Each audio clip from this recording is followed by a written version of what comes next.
അന്യഗ്രഹ ജീവികളെയും തിരിച്ചറിയാൻ കഴിയാത്ത പറക്കുന്ന വസ്തുക്കളെയും സംബന്ധിച്ച രേഖകൾ അമേരിക്കൻ പ്രതിരോധ ആസ്ഥാനമായ പെന്റഗൺ പുറത്തുവിട്ടു. ദശകങ്ങളായി രഹസ്യമായി സൂക്ഷിച്ചിരുന്ന 161 ഫയലുകളാണ് പ്രസിഡന്റ് ഡൊണാൾഡ് ട്രംപിന്റെ നിർദ്ദേശപ്രകാരം പരസ്യപ്പെടുത്തിയത്. ഭൂമിയിൽ സാധാരണക്കാർ കണ്ട കാഴ്ചകൾക്ക് പുറമെ ചന്ദ്രനിൽ അപ്പോളോ ദൗത്യത്തിനിടെ ബഹിരാകാശ സഞ്ചാരികൾ നേരിട്ട വിചിത്ര അനുഭവങ്ങളും ഈ രേഖകളിൽ വിവരിക്കുന്നുണ്ട്. ചന്ദ്രനിൽ ഇറങ്ങിയ അപ്പോളോ 11, 12, 17 ദൗത്യത്തിലെ സഞ്ചാരികളുടെ വെളിപ്പെടുത്തലുകൾ ഇങ്ങനെയാണ്. യാത്രയ്ക്കിടെ വിശദീകരിക്കാനാകാത്ത പ്രകാശ സ്രോതസ് കണ്ടതായി അപ്പോളോ 11 ദൗത്യത്തിലെ യാത്രികൻ ബസ് ആൽഡ്രിൻ 1969 വെളിപ്പെടുത്തിയിരുന്നു. ഇതൊരു ലേസർ രശ്മി പോലെ തോന്നിച്ചുവെന്നാണ് അദ്ദേഹം പറഞ്ഞത്.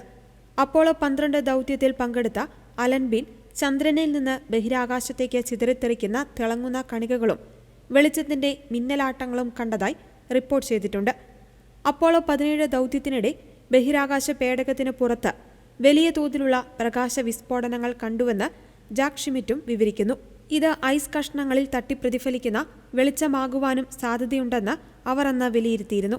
കൂടാതെ 1965 ജെമിനി 7 ദൗത്യത്തിനിടെ ബഹിരാകാശ സഞ്ചാരി ഫ്രാങ്ക് ബോമാൻ ലക്ഷക്കണക്കിന് ചെറിയ കണികകൾക്കൊപ്പം ഒരജ്ഞാത വസ്തുവിനെ കണ്ടതായും നാസ മിഷൻ കൺട്രോളിനെ അറിയിച്ചിരുന്നു. 2022 ഇറാഖ്, സിറിയ, UAE എന്നിവിടങ്ങളിൽ നിന്ന് US സൈന്യം പകർത്തിയ വീഡിയോ ദൃശ്യങ്ങളും പുറത്തുവിട്ടിട്ടുണ്ട്. മിസൈലിന് സമാനമായ ആകൃതിയുള്ളതും എന്നാൽ വേഗത്തിൽ സഞ്ചരിക്കുന്നതുമായ വസ്തുക്കളെയാണ് ഇവയിൽ കാണുന്നത്. ഇവയെ പരിഹരിക്കപ്പെടാത്ത അജ്ഞാത പ്രതിഭാസങ്ങളെന്നാണ് പെന്റഗൺ വിശേഷിപ്പിച്ചത്. രേഖകൾ പുറത്തുവിട്ടതിനെ അമേരിക്കൻ രാഷ്ട്രീയ ലോകം സമ്മിശ്രമായാണ് സ്വീകരിച്ചത്.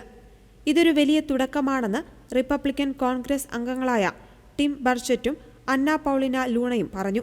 കൂടുതൽ സുതാര്യത സർക്കാരിന്റെ ഭാഗത്തുനിന്ന് ഉണ്ടാകണമെന്നും അവർ ആവശ്യപ്പെട്ടു. എന്നാൽ മുൻ കോൺഗ്രസ് അംഗം മർജോറി ടെയ്ലർ ഗ്രീൻ ഇതിനെ രൂക്ഷമായി വിമർശിച്ചു. ഇറാനുമായുള്ള യുദ്ധം, വിലക്കയറ്റം തുടങ്ങിയ പ്രധാന പ്രശ്നങ്ങളിൽ നിന്ന് ജനശ്രദ്ധ തിരിക്കുവാനുള്ള തന്ത്രമാണിതെന്ന് അവർ ആരോപിച്ചു.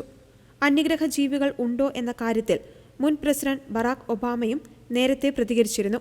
സ്ഥിതിവിവരക്കണക്കുകൾ പ്രകാരം എവിടെയെങ്കിലും ജീവനുണ്ടാകുവാൻ സാധ്യതയുണ്ടെങ്കിലും തന്റെ ഭരണകാലത്ത് അതിന് കൃത്യമായ തെളിവുകൾ ലഭിച്ചിട്ടില്ലെന്നാണ് അദ്ദേഹം വ്യക്തമാക്കിയത്. കൂടുതൽ രേഖകൾ വരും ദിവസങ്ങളിൽ വെബ്സൈറ്റിലൂടെ പുറത്തുവിടുമെന്ന് US പ്രതിരോധ വകുപ്പ് അറിയിച്ചു.